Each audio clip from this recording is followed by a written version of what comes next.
Hello friends, welcome back on my channel Miss Digital Marketing Trainer. This is our third class by Sweetie Sahravar. In this class, we are going to study about digital marketing, some of the key points. The content of our video is some of the previous videos which I have made. We'll discuss little about them and then we will move on the key points of digital marketing. The points, the sum of the main small short forms we can say about which before starting digital marketing or before learning digital marketing we must know. So about them in this video we are going to discuss. इससे पहले मैं दो videos और बना चुकी हूँ YouTube पे class 1 and class 2 के नेम से। अगर आप लोगों ने अभी तक नहीं देखी है तो आप जाके चेक कर सकते हो। मैंने यूट्यूब का लिंक मेंशन किया दोनों क्लासेस का। जो फर्स्ट क्लास थी हमारे उसमें हमने डिस्कस किया था डिजिटल मार्केटिंग के रिगार्डिंग वो होती क्या है, उसके यूज़ क्या है डिजिटल मार्केटिंग के आज के टाइम में, पीपल उनको ज़्यादा प्रेफर क्यों करते हैं और बेसिक रिक्वायरमेंट्स हमारी क्या रहती है डिजिटल मार्केटिंग सीखने के लिए और अपने बिजनेस अपनी वेबसाइट या अपनी कंपनी पे कैसे अप्लाई किया जाता है। उन चीज़ों की बेसिक रिक्वायरमेंट्स हमने उस वीडियो में डिस्कस किया था। जो हमारी क्लास 2 वीडियो है यानी क्लास 2 की जो वीडियो है उसमें हमने डिस्कस किया था ट्रेडिशनल मार्केटिंग के बारे में। ट्रेडिशनल मार्केटिंग होती क्या है, डिफरेंस क्या होता है डिजिटल मार्केटिंग और ट्रेडिशनल मार्केटिंग में। आज के टाइम में ट्रेडिशनल मार्केटिंग कम यूज़ होती है, उसके क्या क्या रीजंस है वो हमने डिस्कस किए थे। लिमिटेशंस और ट्रेडिशनल मार्केटिंग हमने डिस्कस किया था। बेनिफिट्स क्या होते हैं, इसको क्या हमें प्रॉफिट मिलेगा अगर हम ट्रेडिशनल मार्केटिंग यूज़ कर रहे हैं, वो सब चीज़ हमने डिस्कस की थी। ये तो मैंने बताया अभी कि हमने पहले वाली वीडियोस में क्या क्या पढ़ा। अब मैं बताने वाली हूँ आपको कि इस वीडियो में क्या क्या हम पढ़ने वाले, इस वीडियो में हम क्या क्या टॉपिक कवर करेंगे।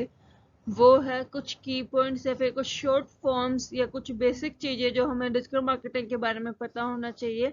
किसी को भी अगर कोई डिजिटल मार्केटिंग का कोर्स सीखता है तो उससे पहले उसको इन बेसिक चीज़ों के बारे में, बेसिक की पॉइंट्स के बारे में पता होना चाहिए, जो कि वो बाद में जब स्टडी करते हैं डिजिटल मार्केटिंग तो वो पॉइंट्स उस टाइम पे आए तो वो कंफ्यूज ना हो, उन्हें पहले से पता हो कि हाँ ये हमने पहले डिस्कस किया था, इसका मीनिंग क्या होता है, ये कहाँ अप्लाई होता है, कैसे यूज होता है, हमें सारी इंफॉर्मेशन है नहीं इसकी जरूरी है। बेसिक की पॉइंट्स जो यूज होते हैं डिजिटल मार्केटिंग में वो है कीवर्ड्स, URL या फिर लिंक्स भी बोला जाता है इनको, traffic, backlinks, do follow links, no follow links, internal link, external link, rank, SCRP, page authority, domain authority, live links. इन ये सारी चीज़ें हम आज इस वीडियो में डिस्कस करेंगे one by one, steps by steps. तो प्लीज़ थोड़ा वीडियो को ध्यान से सुनिए क्योंकि ये सारे पॉइंट्स आपके बाद में बहुत ज़्यादा काम आने वाले हैं। कीवर्ड्स, सबसे पहला की पॉइंट्स जो हमारा है वो है कीवर्ड्स। कीवर्ड्स क्या होता है, बेसिक एक चीज, एक शॉर्ट फॉर्म बोलो या एक टर्म बोलो जो कि हम यूज करते हैं सर्च इंजन में कुछ भी सर्च करने के लिए। यानी सपोज फॉर एग्जांपल हमें डिजिटल मार्केटिंग ऑनलाइन कोर्स के रिगार्डिंग कुछ इन्फॉर्मेशन चाहिए तो हम वो सर्च करते हैं। तो हम बेसिक सर्च इंजन जैसे कि हम क्रोम ओपन किया, हमने उसमें सर्च किया best digital marketing online course, तो जो भी हमारे पास रिजल्ट आता है वो जो हमने ऊपर टाइप किया best digital marketing online course, उसको कीवर्ड्स बोला जाता है। सपोज आपको 10th क्लास के सैम्पल पेपर्स चाहिए तो आप टाइप करते हो 10th class sample paper for English, for math, for Hindi, for any subject which ever you need. तो आप ऐसे सर्च करते हो तो जो कीवर्ड्स हम, जो टर्म्स हम लिखते हैं सर्चिंग के लिए कि इससे हमें रिजल्ट मिल जाएगा हमारा, उसको हम कीवर्ड्स बोलते हैं। एग्जाम्पल्स है जैसे कीवर्ड्स के, मैंने सबसे पहले टाइप किया ऑनलाइन डिजिटल मार्केटिंग कोर्स तो मुझे ये रिजल्ट मिला, best digital marketing online course तो मुझे ये रिजल्ट मिला। Then I again search for another keyword digital marketing online course near me, then मुझे ये रिजल्ट मिला। तो इनको हम जो ऊपर मैंने सर्च बार में शो हो रहा है आपको सेंटेंस टाइप में, इनको हम कीवर्ड्स बोलते हैं। ये जरूरी नहीं होता प्रॉपर सेंटेंस रहे, ये एक वर्ड का भी हो सकता है, ये 2 वर्ड्स के भी हो सकते हैं और ये लॉन्ग टेल यानी कि बहुत बड़े भी हो सकते हैं, प्रॉपर सेंटेंस में भी हो सकते हैं ये। URL or we can say links. Basic URL stand for Uniform Resource Location, means a specified name given to a website, and by clicking on this link we can open our website anywhere, means anyone can visit our website by tracking these links. From one link to another we can open multiple links. Website address is known as links, or we can say URL. For examples, calibertrainingservice.com, https //calibertraining.services.com. इसको हमने एक example दिया। Second example यहाँ पे 4 examples मैंने mention कर रखे हैं, आप लोग चेक कर सकते हो। ये जब ओपन होते हैं तो एक स्पेसिफाई वेबसाइट पे जाते हैं, इनको हम लिंक्स बोलते हैं कि हर वेबसाइट का अपना एक लिंक होता है, अपना एक डिफरेंट यूआरएल होता है, डिफरेंट लिंक होता है। किसी भी वेबसाइट का आपको सेम लिंक नहीं मिलेगा, इसलिए इसको बोला जाता है यूनिफॉर्म रिसोर्स लोकेशन, यानी एक डिफरेंट रिसोर्स होता है, हर वेबसाइट का एक डिफरेंट एड्रेस होता है। ट्रैफिक, अगर एक नॉर्मल लैंग्वेज में बोला जाए तो ट्रैफिक बेसिकली अगर हम सुनते हैं कहीं कि मैं ट्रैफिक जाम में हूँ, मैं अभी नहीं पॉसिबल मेरे लिए, मैं यहाँ फंस गया हूँ, लेट होने का बेसिक अगर ऑफिस में इशू दिया जाता है वो यही है कि मैं ट्रैफिक में फंसा हुआ हूँ। तो सेम वही हमारी वेबसाइट पे होता है कि हमारी वेबसाइट पे जितना ज़्यादा ट्रैफिक आता है उतना ही अच्छी बात होती है। जितनी ज़्यादा मीन्स इसका मीनिंग ये थी, जितने ज़्यादा ऑडियंस हमारे पास आएगी उतना ज़्यादा ट्रैफिक हमारा होगा। जितने ज़्यादा नंबर ऑफ यूज़र हमारे पर डे वेबसाइट पे आते हैं उनको ट्रैफिक बोला जाता है। जितने ज़्यादा यूजर्स आएंगे उतना ज़्यादा ट्रैफिक होगा और उतनी ही ज़्यादा हमारी वेबसाइट अच्छी रहेगी, हमारे लिए प्रॉफिटेबल रहता है। जितने ज़्यादा ऑडियंस आते हैं उनको हम कन्वर्ट कर पाते हैं अपनी पॉजिटिव लीड्स में। अगर हमारी लीड्स कन्वर्ट हो, ऑडियंस कन्वर्ट हो जाती है पॉजिटिव लीड्स में, इसका मतलब ये हुआ कि हमें वहाँ से इनकम सोर्स प्रोवाइड हो रहा है। तो हमें हमेशा ध्यान रखना चाहिए कि जो हमारी वेबसाइट का कंटेंट होता है, जो वेबसाइट होती है वो बहुत अच्छी बनी होनी चाहिए और उसमें यूजर्स और ऑडियंस कभी उसको विजिट करते हैं तो उनको वो अच्छी लगनी चाहिए। इमेजेस अच्छे से यूज होनी चाहिए, क्रिएटिव इमेज होना चाहिए उसमें, एंड कंटेंट जो है ज़्यादा बड़े पैराग्राफ्स में यूज ना हो, नॉर्मल पैराग्राफ्स या फिर पॉइंट्स में होना चाहिए। बैकलिंक्स बेसिकली क्या होता है कि हमें कंटेंट लिखना होता है और उनको अपने वेबसाइट से अलग डिफरेंट एक्टिविटीज के थ्रू और वेबसाइट्स पे सबमिट करना होता है। जो डिफरेंट एक्टिविटीज होती है वो एसईओ के अंदर, एसईओ यानी कि सर्च इंजन ऑप्टिमाइजेशन, उसके सब पार्ट्स होते हैं two on page and off page. Off page जो एसईओ होता है उसमें हम बैकलिंक्स बनाते हैं, ये हम आगे पढ़ेंगे, इसके बारे में ज़्यादा डिस्कस नहीं करते हैं। तो उसका हमें कंटेंट लिखना होता है, वो कंटेंट हमारी सर्विस का, हमारे प्रोडक्ट्स का, हमारी वेबसाइट का, हमारी कंपनी का होता है, जिसमें हमें उनको बताना होता है कि हमारी जो ये चीज़ें हैं किस चीज़ के बारे में है, और ऑडियंस को कन्विंस करना होता है कि हाँ जो सर्विस, जो प्रोडक्ट, जो वेबसाइट, जो कंपनी हमारी है वो सबसे बेस्ट क्यों है, आप लोग क्यों विजिट करो, क्यों हमारे प्रोडक्ट्स बाय करो, क्यों हमसे सर्विसेज लो। वो हमें इनको कन्विंस करना होता है अपने बैकलिंक्स के थ्रू, कंटेंट जो हम लिखते हैं उनके थ्रू। इसमें बैकलिंक्स बनाने के लिए जो बेसिक चीजों की रिक्वायरमेंट रहती है वो है लिंक ऑफ द वेबसाइट या फिर URL of A website, image, जो वेबसाइट का लिंक हम लेते हैं उससे रिलेटेड एक इमेज होनी चाहिए, कंटेंट। अब आता है मेन फोकस हमारा कंटेंट पे रहता है। कंटेंट के अंदर क्या क्या चीजों की रिक्वायरमेंट होती है, title, description, keywords, Meta tags, Meta description, ये चीजों की रिक्वायरमेंट हमें कंटेंट के अंदर रहती है। इसके बाद हमें एक जीमेल आईडी चाहिए होती है और उसमें यूजर नेम चाहिए होता है। बेसिक ये चीजों की हमारी रिक्वायरमेंट रहती है बैकलिंक्स की। इसके बाद हम साइन अप करते हैं उन साइटों पे। साइन अप के बाद हमें वेरीफाई करना होता है मेल आईडी के थ्रू, मेल आईडी के थ्रू वेरीफाई करके हमें वहां सबमिशन करना होता है। तो जब हमारा सबमिशन कंप्लीट हो जाता है तो उसके बाद हमें एक लिंक मिलता है, उसको हम बैकलिंक बोलते हैं। Live links are the link which we get after the submissions of backlinks. Backlink को सबमिट करने के बाद हमें जो लिंक्स मिलते हैं उसमें से एक लाइव लिंक होता है और एक नॉट लाइव लिंक होता है। लाइव लिंक वो लिंक्स होते हैं, सपोज मैंने कोई लिंक सबमिशन किया, बैकलिंक बनाया, तो जो सबमिशन करने के बाद मुझे, क्योंकि मेरी आईडी लॉगिन है, जीमेल आईडी, तो मुझे जो सबमिशन करने के बाद लिंक में शो हो रहा है कंटेंट, जिस फॉर्म में शो हो रहा है, जैसा शो हो रहा है, वैसा ही सेम अदर पर्सन को जिसके पास मेरी आईडी, लॉगिन आईडी, पासवर्ड नहीं है, उनको भी वैसा ही शो होता है कंटेंट, सेम कंटेंट शो हो रहा है, तो वो लाइव लिंक होता है। और अगर सेम कंटेंट शो नहीं हो रहा तो वो नॉट लाइव लिंक होता है।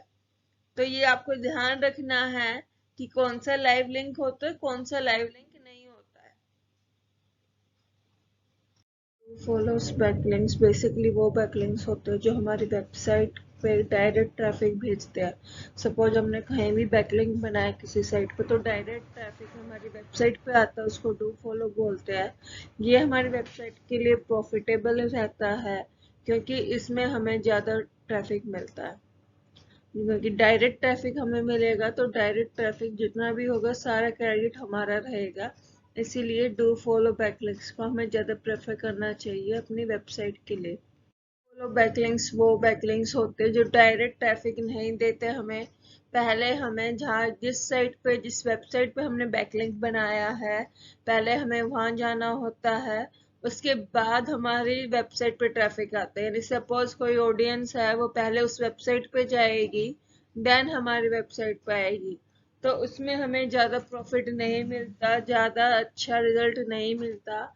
इसलिए हमें नो फॉलो बैकलिंक्स कम प्रेफर करने चाहिए अपनी वेबसाइट पे as compare to do follow. But एक चीज का ध्यान रखना, मोस्टली जो वेबसाइट्स होती है वो नो फॉलो लिंक्स देती है। तो इसका मीनिंग ये नहीं है कि अगर आपको डू फॉलो लिंक्स प्रॉफिटेबल है तो आप हमेशा उसके पीछे भागो, क्योंकि आपको एक पॉइंट ऑफ टाइम ऐसा होता है कि वो आपको ना मिल पाए डू फॉलो लिंक्स। तो इसका मीनिंग ये तो है नहीं कि हम बैकलिंक्स बनाना छोड़ देंगे। रिजल्ट तो हमें नो फॉलो बैकलिंक्स से भी मिल सकता है। तो डू फॉलो बैकलिंक्स के प्रेफरेंस ज्यादा होनी चाहिए, बट ये भी ना हो कि आपके बैकलिंक्स बने ही ना। लिंक्स क्या होता है? इंटरनल लिंक्स वो हाइपर लिंक्स होते हैं जो डायरेक्ट हमारी वेबसाइट पे हमारे पेज को टारगेट करते हैं। यानी कि इंटरनल लिंक क्या होता है कि हमारी वेबसाइट्स पे जितने भी पेजेस होते हैं, जितने भी इमेजेस होती है, उन सबको इंटरकनेक्ट करता है। एक पेज से हम दूसरे पेज पे जा सकते हैं।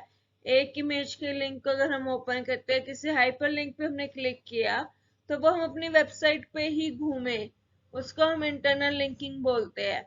ये जरूरी क्यों होता है? इंटरनल लिंक्स जो होते हैं वो हमारे बाउंस रेट को कम कर देते हैं। बाउंस रेट क्या होता है कि सब जो यूजर्स आते हैं, और वो कुछ ही सेकंड्स में अगर लेफ्ट कर जाते हैं, वो कंटेंट हमारे नहीं पढ़ते या उनके अकॉर्डिंग अच्छा नहीं है, तो वो बाउंस रेट होता है। जितना लो बाउंस रेट रहता है किसी भी वेबसाइट के लिए, वो उतना ही प्रॉफिटेबल रहता है।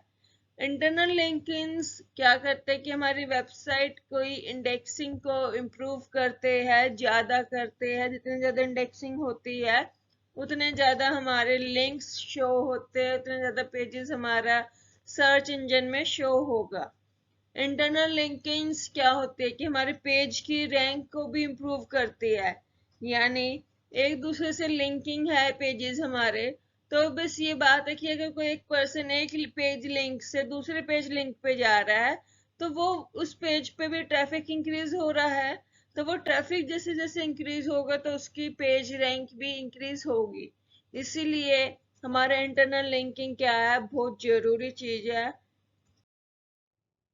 एक्सटर्नल लिंक्स बेसिकली वो लिंक्स होते हैं जो कस्टमर्स को, हमारी ऑडियंस को, हमारे यूजर्स को एक वेबसाइट से, यानी कि हमारी वेबसाइट से बाहर निकालती है किसी और वेबसाइट के लिए।